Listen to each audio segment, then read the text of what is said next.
Hola, en esta clase te voy a enseñar conceptos generales de termodinámica que son muy importantes conocer para entender cómo funciona un sistema de refrigeración.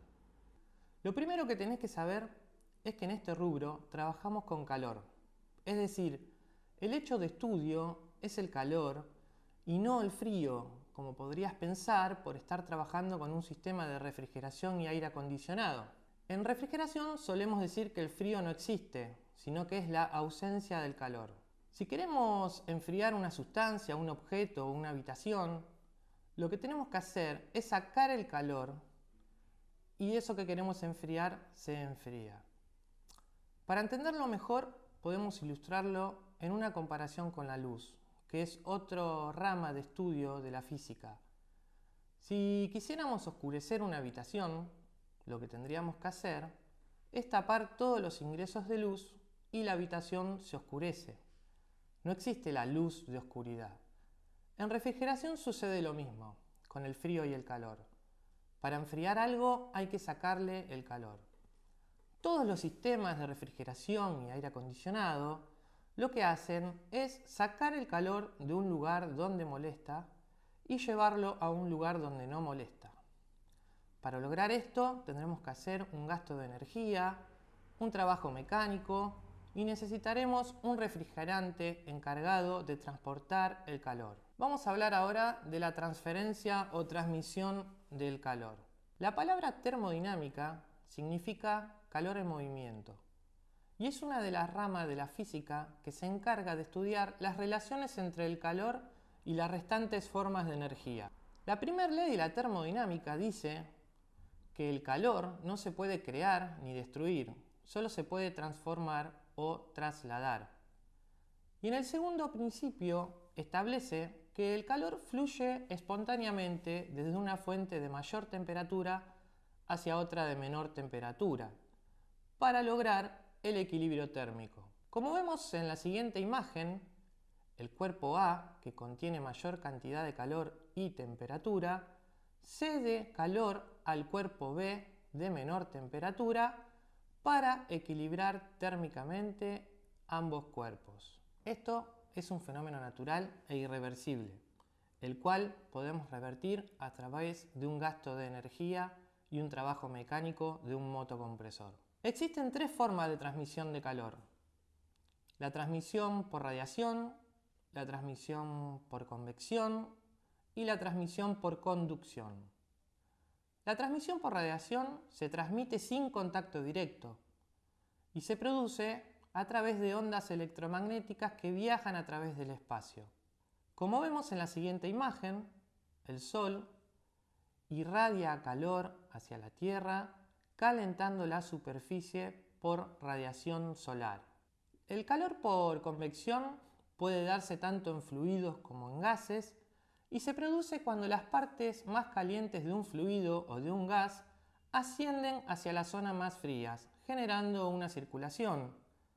Esta convección puede ser en forma natural o en forma forzada. El calor por conducción se transmite por contacto directo. Puede darse a través de la conducción de dos cuerpos o de un mismo cuerpo desde un extremo hacia el otro. El calor del lado externo de la pared se transmite hacia el lado interno de la misma por conducción. Vamos a ver ahora el esquema completo. El Sol irradia calor hacia la superficie de la Tierra, calentándola por radiación. Esta, a su vez, transmite el calor al aire que lo rodea por una convección natural, que a su vez transmite el calor a la pared. Y por conducción, el calor se va a transmitir desde el lado externo de la pared hacia el interior de la misma. Como ven, la forma de transmitir el calor por lo general se dan en forma conjunta y no en forma aislada. Vamos a hablar ahora de calor y temperatura. Todos sabemos que si aportamos calor a una sustancia, esta sustancia aumenta su temperatura. Y creemos o relacionamos que calor y temperatura es lo mismo, pero no es así, son conceptos diferentes. El calor es una forma de energía y esta energía yo la puedo utilizar para desarrollar un trabajo, la puedo transformar en otro tipo de energía o la puedo trasladar hacia otro lugar. En cambio, la temperatura es un índice de nivel térmico que me indica qué tan caliente se encuentra una sustancia. Pero que una sustancia esté más caliente que otra no significa que contenga mayor cantidad de calor. Vamos a ver un ejemplo. En la siguiente imagen se observan dos recipientes, uno de mayor tamaño que el otro, que contienen agua. Si aportamos calor, la temperatura del agua en ambos recipientes van a llegar a 100 grados centígrados, siempre y cuando estemos a nivel del mar. Ahora bien, el recipiente que contiene mayor cantidad de agua contiene mayor cantidad de calor y sin embargo ambos se encuentran a la misma temperatura.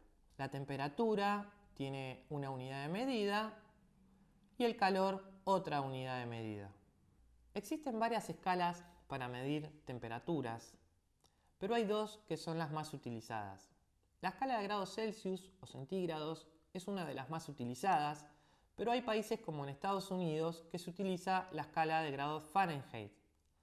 Ambas escalas se utilizan para medir temperatura, pero la diferencia entre ellas radica en el científico que las diseñó y en el método que utilizó para establecer las escalas. Las dos tienen que ver con el punto de fusión del agua y de evaporación del agua. La escala de grados Celsius está dividida en 100 partes, 0 es el punto de congelamiento del agua y 100 grados el punto de ebullición, mientras que en la escala Fahrenheit, 32 grados Fahrenheit es el punto de congelamiento del agua y 212 grados Fahrenheit el punto de ebullición. Es una escala que está dividida en 180 partes. Existe una formulita muy sencilla para poder convertir de una escala a la otra que la vamos a ver en la imagen. Los grados Fahrenheit menos 32, dividirlo por 1,8 y vamos a obtener el resultado en grados centígrados. Son 24 grados centígrados de los 75,2 grados Fahrenheit que anotamos en el principio. Si quisiéramos hacer a la inversa y obtuviéramos un valor en grados centígrados y quisiéramos compararlo cuántos grados Fahrenheit equivalen, tendríamos que hacer la siguiente fórmula. Grados centígrados por 1,8 y al resultado más 32. Y nos daría 75,2 grados Fahrenheit. Vamos a seguir hablando del calor. Para poder cuantificar o medir la cantidad de calor que necesitamos aportar o sacar de algún ambiente, se utiliza una unidad de medida. Una de ellas es la kilocaloría. La definición de kilocaloría dice que es la cantidad de calor que se necesita para elevar 1 grado centígrado una masa de 1 kilogramo de agua. ¿Qué quiere decir esto? Que yo necesito una cantidad de calor de 1 kilocaloría para aumentar 1 grado centígrado 1 litro de agua. También tenemos que saber que cada material o cada sustancia tiene su propio calor específico. El calor específico de una sustancia es la cantidad de calor que se necesita para elevar 1 grado centígrado una masa de 1 kilogramo de esa propia sustancia. Por ejemplo, como recién dijimos, la del agua es 1. El calor específico del agua es 1 kilocaloría sobre grados centígrados por kilogramo. El hielo, su calor específico es 0,5 kilocalorías sobre grados centígrados por kilogramo. Si hablamos de calor, tenemos que saber que existen dos tipos de calor: calor sensible y el calor latente.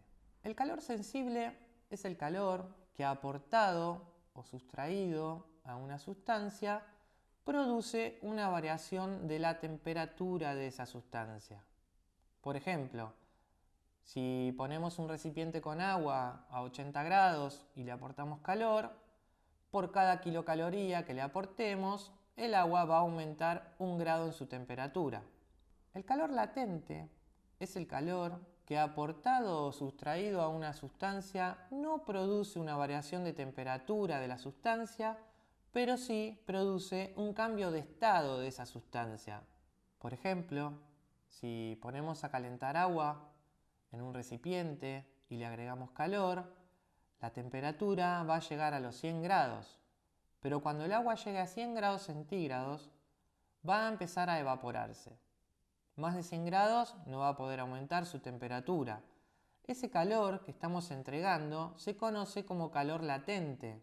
Latente quiere decir oculto y es un calor que no se refleja en el termómetro, pero sí cambia de estado a una sustancia. La suma de estos dos calores, del calor sensible y del calor latente, se conoce como entalpía, que representa el calor total. Bueno, para comprender un poco mejor el calor latente, el calor sensible y los cambios de estado de la materia, vamos a ver este cuadro que tienen en la imagen y a explicarlo detalladamente. Esto es un estudio que se realizó en un laboratorio. Se realizó sobre un cubo de hielo de 1 kilogramo y se introdujo un termómetro en su interior, el cual nos indicaba que tenía una temperatura de menos 20 grados Celsius. En el punto A se puede observar que el hielo está a unos menos 20 grados Celsius y se le empieza a aportar calor.